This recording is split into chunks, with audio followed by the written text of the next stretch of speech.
baja. Disculpen en eso. Bien, mi nombre, como decía Sofi, es Guillermo Spitzman. Dirijo el laboratorio de canales iónicos, donde investigamos principalmente cuestiones relacionadas con la audición. Y la audición es uno de los sentidos, ¿no?, que tenemos y que nosotros tenemos que, o sea, que se liga íntimamente a nuestro cerebro, ¿no? Uno dice, bueno, pensamos que escuchamos y ahí queda la cosa, pero no es tan así. Vemos que la audición, y cada vez se va viendo con mucha mayor evidencia, que la audición nos va, en cierta forma, también modulando o regulando cómo está nuestro cerebro. ¿Sí? Es decir, podemos escuchar música y eso tiene un impacto en nuestro cerebro. Y uno dice, ¿cómo es eso? Bueno, vamos a ir viendo que lo que nosotros escuchamos, que va a ser captado por el oído, va a llegar hasta nuestras neuronas que están en el cerebro. Y eso es sumamente importante irlo cultivando, como decimos, desde que somos jovencitos, desde que somos chicos, hasta la adultez, o hasta la edad ya avanzada, porque eso nos permite también mantener o conservar esas neuronas funcionando correctamente. Ahora vamos a ir explicando, no de una manera sencilla, lo más sencillo que podamos, sobre lo que estamos hablando.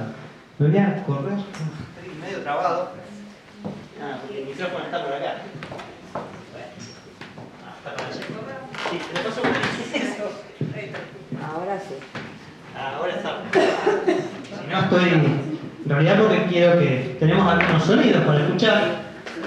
Esto para que recordar por ahí a lo que hemos estudiado en la escuela, en la primaria o en la secundaria, sobre el oído humano, en el cual vemos que siempre lo estudiamos, está constituido por tres partes. La parte más externa, que es este pabellón, que es lo que nosotros vemos, y que hay un canalcito, donde a veces ponemos un hisopo para limpiar, que es ese conducto auditivo externo, y que está cerrado por una membrana que es el tímpano.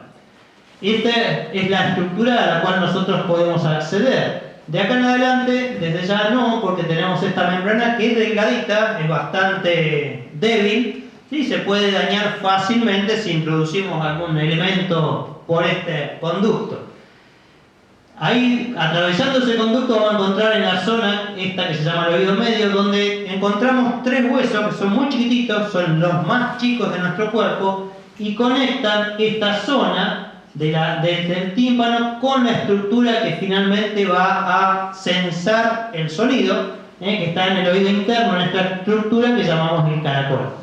Y desde aquí salen estos cables, que son nervios, los nervios vienen de las neuronas, y van a enviar su información ya codificada, o sea, desde algo que es físico como el sonido, transformado en una corriente eléctrica que va a entender nuestro cerebro. Por eso lo ponemos acá, porque esta información va a viajar a una zona más o menos en esta región, que es la corteza auditiva, es la zona donde nosotros recibimos esos impulsos eléctricos que vienen por estos nervios y se van a interpretar en esa zona. Acá vemos una animación, a ver si arranca, ¿sí?, en donde nos habla de ese sonido. Lo que estamos viendo ahí en azul es para que interpretemos y veamos que tenemos entonces el sonido entrando por ese conducto, y va a impactar en esta membrana que es el tímpano, la cual comienza a vibrar con el sonido. Esa vibración mueve el tímpano y ella va a mover a su vez estos huesecillos que decíamos, el martillo, el yunque y el estribo. Entonces esta onda sonora se transforma en una onda, digamos, mecánica, donde movemos estos huesos y estos huesecillos van a mover los líquidos que están dentro de esta estructura que es la cóclea. Entonces ahí parte de esa energía física, que el sonido se transforma en una onda, digamos, de un flujo de agua o de líquido que hay acá adentro y que va a mover una membrana en ese lugar, que ahora vamos a ir viendo. Bien, entonces, un poco lo que queremos resaltar con esta charla es que también veamos que no solo nos quedemos con lo que ocurre acá, sino que hay una conexión física a través de nervios, de esos cables eléctricos que van desde las células, que son las que reciben la información, que son las neuronas ubicadas en esta región, y van avanzando en lo que llamamos una vía auditiva hasta llegar a la zona de la corteza cerebral. Fíjense que hay 4 estaciones de relevo hasta que llegamos acá, siendo esta una zona en donde se van a acumular o convergen varias vías de información, porque uno cuando recibe un sonido, ¿sí?, no es que solo escuchamos un sonido y nada más, sino que siempre tiene como una intención, hay un tono, un timbre, un tinte emotivo, nos genera recuerdos, y todo eso tiene que influir o impactar en una zona distinta a esta. Es decir, acá en esta zona de la corteza auditiva solamente interpretamos ese sonido, lo que quiere decir ese sonido, pero después todos los otros componentes están en otras regiones del cerebro, ¿se entiende? Entonces, esa información a partir de acá, que es ese centro de convergencia, decide o va a conectar con otras regiones, es decir, que un sonido tiene muchas más influencias que solamente en la corteza auditiva, que es la región donde interpretamos.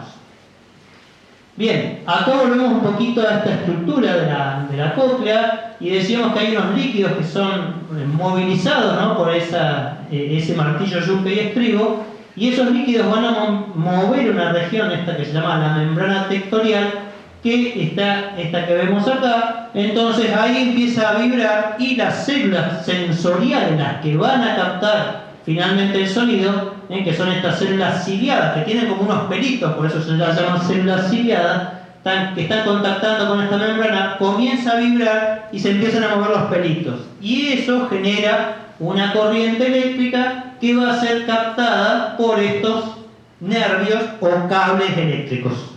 Uy, ahí tenemos una modulación rara.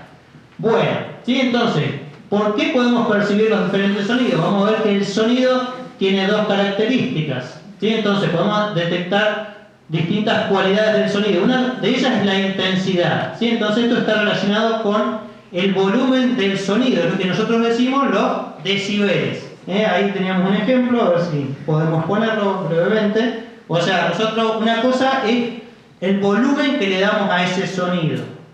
Vamos a subir. Por ejemplo, en este caso, si es que me funciona, estaría andando. Ahí. Ven, ahí está más bajito.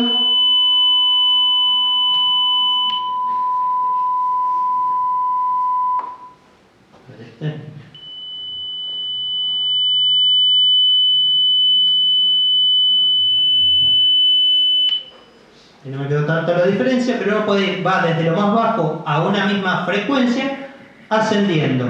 Y otra de las cualidades que vamos a tener es la frecuencia del sonido, es decir, esto es lo que nos permite distinguir si un sonido es grave o agudo, es decir, es la cantidad de energía que tiene un sonido, que es lo que nosotros medimos en Hertz. Un sonido grave, sí, va a tener menos Hertz que un sonido agudo que tiene muchos Hertz. A ver si acá logramos. No. ¿Qué tengo? Bueno, no me quedó.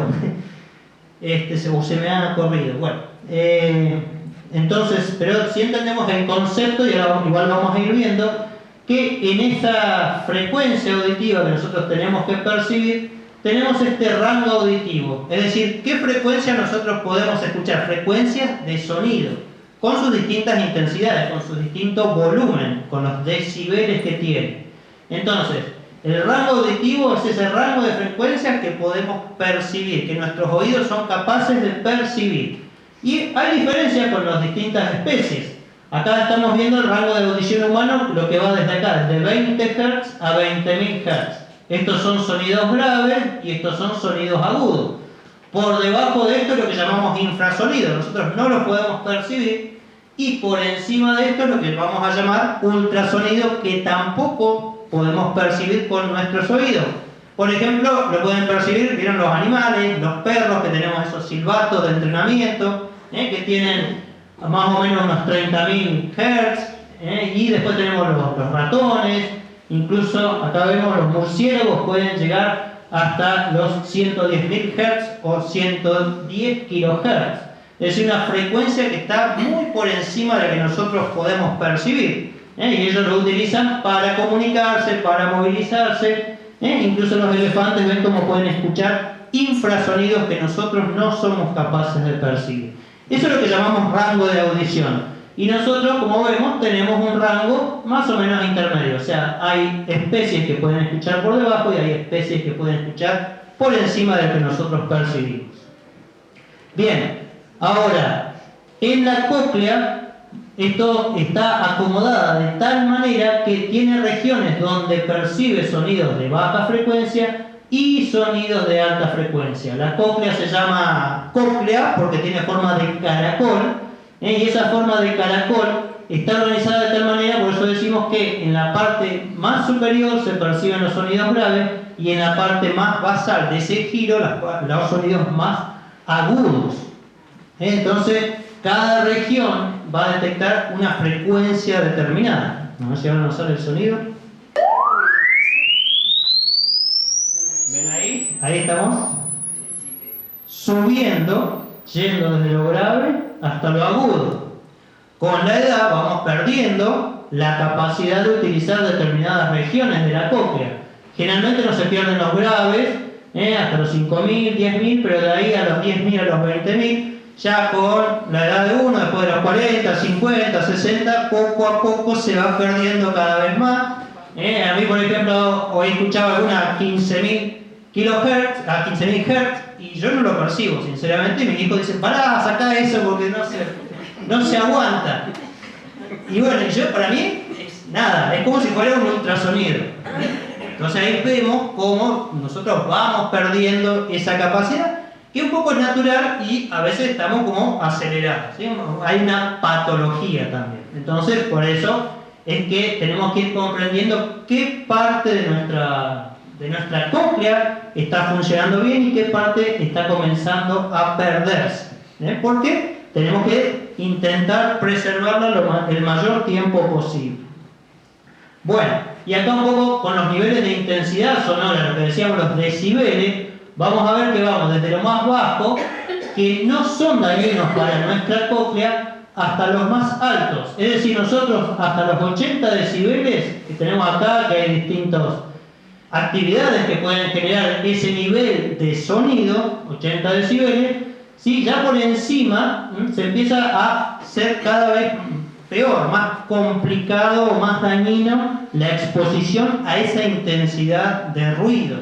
Entonces, incluso ya cuando llegamos por encima de 100 decibeles, tenemos que estar expuestos muy poco tiempo.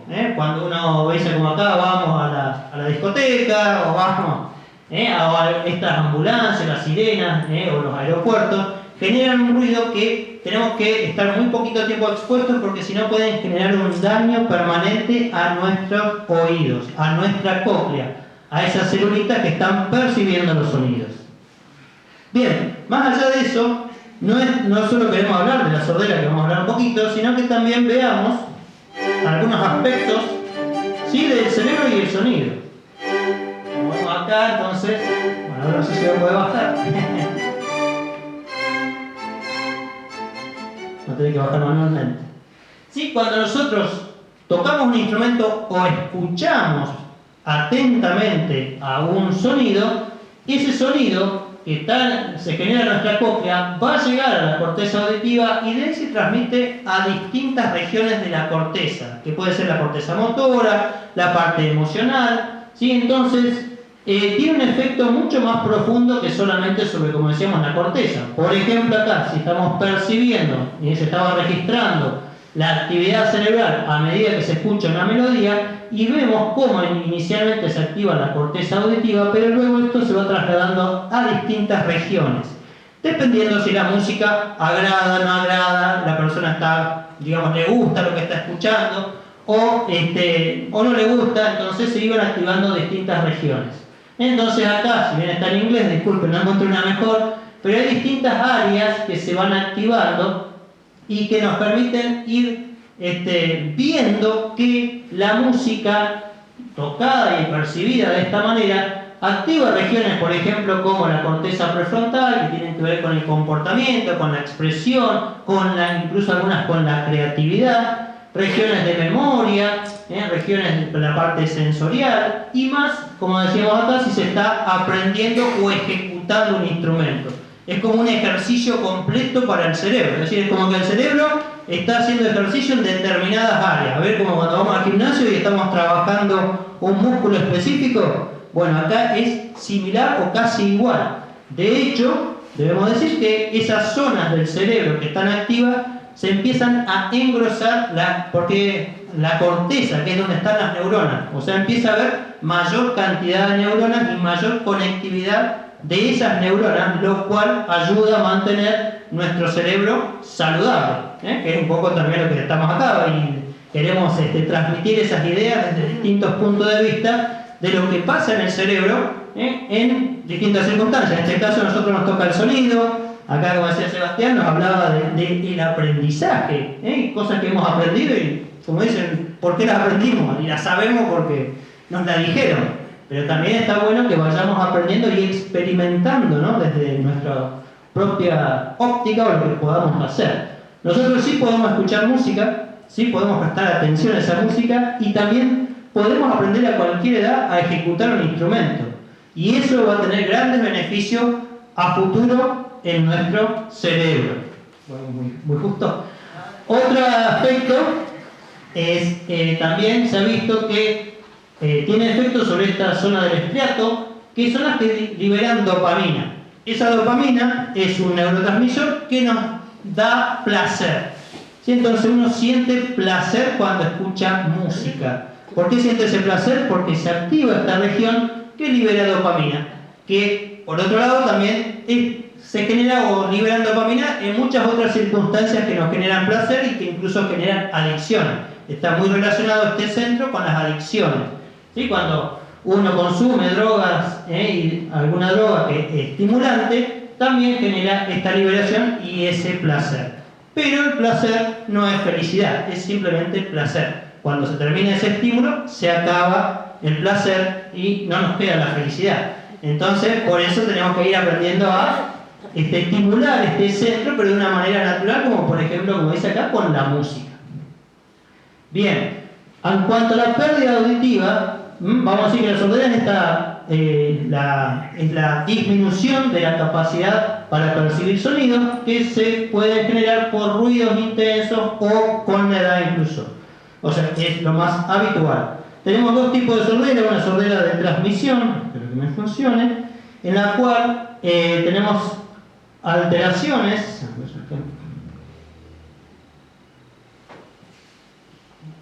Bueno, pero la idea que lo que queremos mostrar es que puede ser que haya un tapón de cera, por ejemplo, en el conducto auditivo externo, o una inflamación o una infección en el oído medio, lo que llamamos una otitis, o bien se altere este canalcito que conecta con la garganta, que es la trompa de Eustaquio. El segundo tipo de sordera que se produce es cuando hay alteraciones. Como me parece no tengo internet acá, me olvidé de conectar. En la cóclea en sí, esas células ciliadas que hay en la cóclea, las vamos a ver, pero que tenemos acá ya hay pérdida de las células ciliadas, se van muriendo por distintas circunstancias, por inflamación, por ruidos intensos, etc. Entonces vamos teniendo pérdida de audición debido a este problema, que perdemos las células que son capaces de captar el sonido. O bien hay alguna alteración en los cablecitos, en los nervios que llevan ese sonido, esa transducción sonora. Acá vemos entonces una animación donde, si es que funciona, sí, esas células ciliadas con esos pelitos se empiezan a alterar, van muriendo, van desapareciendo, y estas son las células de los distintos tipos sensoriales y sus conexiones también van desapareciendo. De esta manera vamos teniendo una pérdida auditiva. Acá esto, por ejemplo, es de nuestro laboratorio, donde esto está en verde, son las células ciliadas normales, en una cantidad adecuada, y acá vemos todos esos espacios vacíos que van quedando a medida que va progresando esa pérdida auditiva. En este caso era un ratón que tenía una mutación que reproduce una sordera que ocurre en los humanos. Entonces, la causa de esa sordera está dada por todas esas pérdidas de las células ciliadas, las células sensoriales que tenemos en la cóclea. Bien, y finalmente no queríamos dejar de recordar que últimamente, y desde los últimos años, se viene investigando fuerte en la conexión que hay entre la pérdida auditiva y la demencia. Y la demencia también de tipo de Alzheimer. De hecho, hay bastantes llamados a fondos para que, estimularnos a investigar este tema, porque se ha visto que la audición, ¿sí?, es el primer factor que está influyendo en un deterioro cognitivo, en un deterioro, en una pérdida de memoria, y algo que nos lleva a demencia senil y demencia de tipo Alzheimer. Es decir que no se sabe todavía, a ciencia cierta, si primero ocurre la pérdida auditiva y luego eso contribuye al desarrollo de la patología, o a la inversa, que la patología también está afectando la pérdida auditiva. Pero en definitiva se ha visto que hay una relación muy fuerte entre una y otra. Entonces también por eso uno de los llamados es a cuidar nuestra audición, cuidar nuestros oídos, para que también cuidemos esa cognición, ¿no?, esas facultades mentales que tenemos en las distintas etapas de la vida. Desde ya tenemos que empezar desde jóvenes, como veíamos, tratando de no exponernos a esos sonidos tan intensos que uno no le presta atención cuando es joven, o si uno va a un lugar y los oídos quedan así como en ese sonido, como en ese pitido, un tiempo, quiere decir que ya hubo una sobreestimulación. Y ahí están sufriendo esas células sensoriales. Por eso emiten ese silbido en nuestros oídos. Y entonces eso hace que cuando nos ocurre, varias de esas células se van a perder. Esas células no se regeneran y bueno, pueden llevarnos a una pérdida auditiva y aumentar exponencialmente el riesgo de sufrir este tipo de demencias.